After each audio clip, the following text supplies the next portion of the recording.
Bienvenidos a Observatorios. Está con nosotros el día de hoy en el estudio Xoli Pérez, que es la jefa del Servicio Sismológico Nacional, y también Raúl Valenzuela del Instituto de Geofísica de la UNAM. Vamos a hablar de los temblores, de los terremotos, de los sismos. Acompáñenos.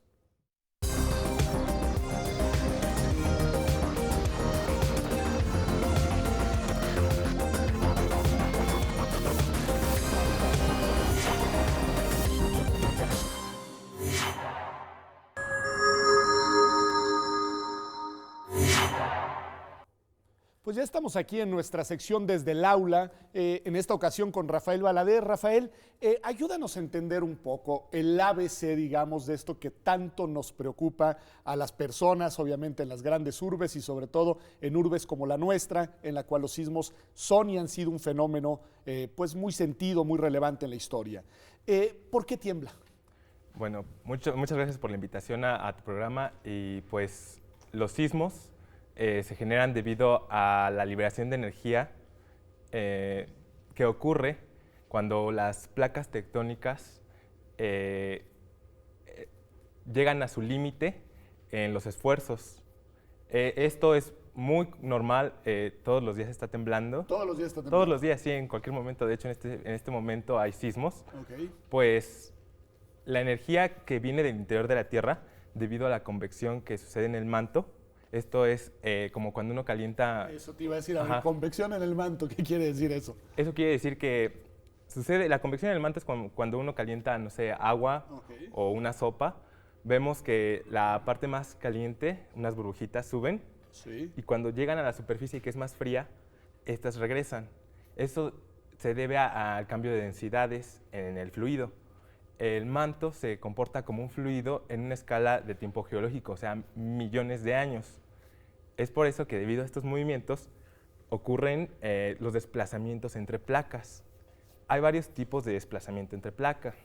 Puede haber lo que son laterales, es decir, que una con respecto a la otra se desliza. Puede haber lo que son los convergentes.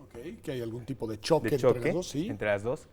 Y el siguiente tipo, que es el que ocurre en la zona de la costa del Pacífico en México y usualmente en toda lo que es el cinturón de fuego, es la zona de subducción. Subducción de placa significa que una placa se hunde por debajo de otra. Y esto es lo que ocurre en el sur de nuestro país, donde la placa de Cocos es la que subduce, o sea, se hunde sobre la de Norteamérica. ¿Y eso sucede cada cuánto? ¿O está sucediendo todo el tiempo? Como sucede todo el tiempo. Okay. Sin embargo, bueno, es como cuando uno quiere mover un mueble. Ahí es donde se ocurren los sismos, los eventos. A ver, una cuestión interesante, porque hemos hablado de temblor, de sismo, yo al inicio del programa dije terremoto. ¿Cuál es la diferencia? ¿Estos conceptos se utilizan para referir distintos tipos de fenómenos o en realidad son conceptos indistintos? En fin. Un sismo es la liberación de energía. Okay. Sin embargo, cuando uno habla de terremoto, es un caso muy particular de un sismo. Es cuando es una liberación muy grande de energía que afecta o que se siente y afecta a las poblaciones humanas. Okay. Adelante. En mucha literatura se encuentra sismos y temblor. Sismos viene del griego seismos, que significa sacudida. Describe muy bien el fenómeno. Y el terremoto ya es como la parte más grande, ¿no? Cuando uno lo siente y dice, un terremoto, ¿no? O sea, decimos que hay terremoto cuando, por la magnitud y características del sismo, hay un impacto en la vida colectiva, en la vida humana. Exacto, sí. ¿Maremoto? El maremoto, bueno, esto ocurre cuando una porción de la corteza oceánica es levantada y después cae la columna de agua de cientos de kilómetros, levanta y entonces se desplaza. Eso suele ocurrir cuando en la subducción la placa puede empezar a levantarse y luego cae repentinamente. Entonces el agua es desplazada y una gran ola en el mar, en mar profundo, obviamente no es como notorio, pero cuando llega a la costa se reduce el tirante de agua y entonces la ola que viene pierde velocidad, pero tiene que conservar la energía. Por lo tanto, lo que hace es aumentar su amplitud y esta puede llegar a cientos de kilómetros, o sea, cientos de metros de altura, y entra tierra adentro. Esto fueron, por ejemplo, bueno, es el caso, no nada más de los recientes, pero de los fenómenos que conocemos como tsunamis. Tsunamis, sí. Ok. Ese es un tsunami. Que son este tipo de olas, digamos. De olas, sí. Y de hecho en México hubo en el siglo XVIII un tsunami en Oaxaca que entró 6 kilómetros tierra adentro. Se tienen registros no sísmicos, porque los registros sísmicos, como son sismogramas, empezaron apenas en 1910 cuando se inaugura el Servicio Sismológico Nacional. Pero se tiene por el estudio de la paleosismos estos registros. O sea, son registros de grandes sismos, de grandes tsunamis en la historia. Y en México, nos dices, hay registro al menos de este gran tsunami. En Oaxaca, sí, fue de 8.6 el terremoto que se generó, o esos son lo que dan las aproximaciones, ¿no? Cuando nos dices nada más para hacer una comparación, que el agua llegó hasta 6 kilómetros, decías, 6 kilómetros ¿no? dentro, sí, En dentro del este territorio. enorme tsunami de hace algunos años en países de Asia y demás, ¿cuántos kilómetros más o menos entró el agua a tierra? No sé si lo sepas, La verdad, no me acuerdo del dato. ¿no? Pero bueno, haber sido también Sí, una cosa... fue bastante, Digo, nada más pero para comparar si el riesgo es un riesgo similar al que sucedió en ese entonces, sí. seguramente sí, el riesgo depende mucho de las condiciones del evento sísmico, pero usualmente sí son destructivos, como se puede ver, y sobre todo si no hay una prevención, ¿no? Es decir, si no hay alertas de tsunami, si no hay un monitoreo, y países como Japón están muy bien preparados para este tipo de eventos. Ahora, acaba de temblar en Japón y también tembló en Ecuador.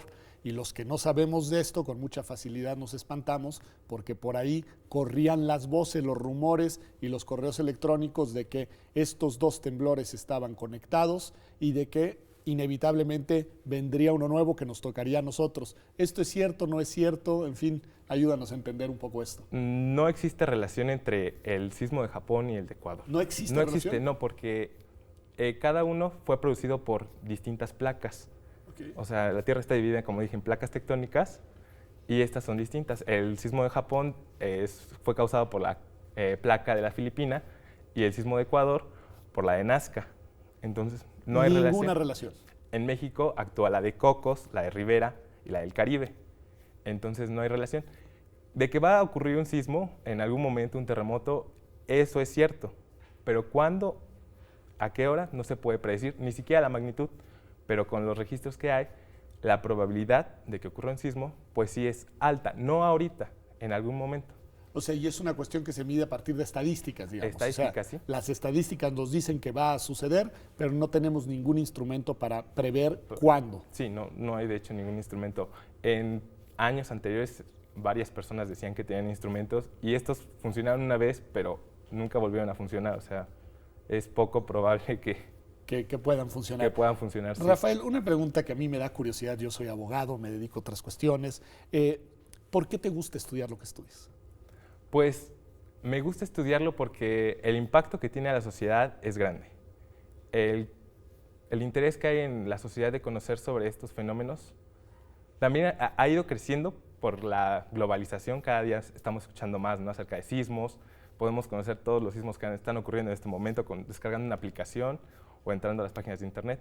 Sin embargo, el conocer cómo funciona la dinámica de la Tierra es bastante interesante para poder entender y así difundirlo, ¿no? O sea, evitar este tipo de chantaje, Sí, de malas informaciones. Pues en verdad muy interesante, me has convencido, me parece que es muy interesante. Y además no solo, nos has ayudado a entender con mucha claridad y con mucho rigor técnico y científico y con un lenguaje muy claro, algo que suele ser complejo para quienes no somos expertos en estos menesteres. Creo que en verdad ha sido una estupenda introducción al programa. Espero que no sea la única vez que nos visitas aquí Desde el Aula en Observatorio. Y muchas gracias en verdad, Rafael, por haber estado con nosotros. Gracias.